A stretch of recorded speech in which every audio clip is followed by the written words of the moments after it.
Because of Winn-Dixie Chapter 6. I spent a lot of time that summer at the Herman W. Block Memorial Library. The Herman W. Block Memorial Library sounds like it would be a big, fancy place, but it's not. It's just a little old house full of books, and Miss Franny Block is in charge of them all.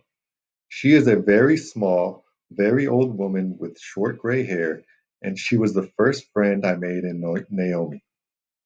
It all started with Winn-Dixie not liking it when I went into the library because he couldn't go inside too.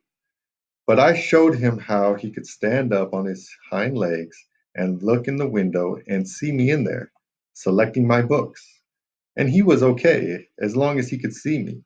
But the thing was, the first time Miss Franny Block saw Winn-Dixie standing up on his hind legs like that, looking in the window, she didn't think he was a dog. She thought he was a bear. This is what happened. I was picking out my books and kind of humming to myself, and all of a sudden, there was this loud and scary scream. I went running up to the front of the library, and there was Miss Franny Block sitting on the floor behind her desk. Miss Franny, I said, are you all right? A bear, she said. A bear? I asked. He has come back, she said. He has? I asked. Where is he? Out there, she said and raised a finger and pointed at Winn-Dixie standing up on his hind legs, looking in the window for me. Miss Franny Block, I said, that's not a bear. That's a dog. That's my dog, Winn-Dixie. Are you positive? She asked. Yes, ma'am, I told her. I'm positive. He's my dog. I would know him anywhere. Miss Franny sat there trembling and shaking. Come on, I said. Let me help you up. It's okay. I stuck out my hand and Miss Franny took hold of it, and I pulled her up off the floor. She didn't weigh hardly anything at all.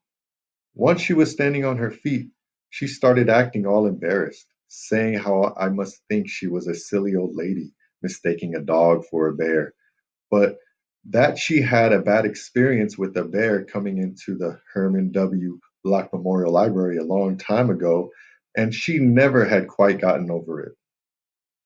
When did it happen? I asked her. Well, said Miss Franny, it is a very long story. That's okay, I told her. I am like my mama in that I like to be told stories. But before you start telling it, can Winn-Dixie come in and listen too? He gets lonely without me. Well, I don't know, said Miss Franny.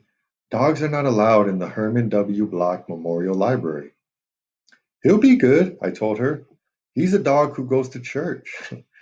And before she could say yes or no, I went outside and got Winn-Dixie, and he came in and lay down with a humph and a sigh right at Miss Franny's feet. She looked down at him and said, he most certainly is a large dog. Yes, ma'am, I told her. He has a large heart, too. Well, Miss Franny said. She bent over and gave Winn-Dixie a pat on the head, and Winn-Dixie wagged his tail back and forth and snuffled his nose on her little old lady feet. Let me get a chair and sit down so I can tell this story properly.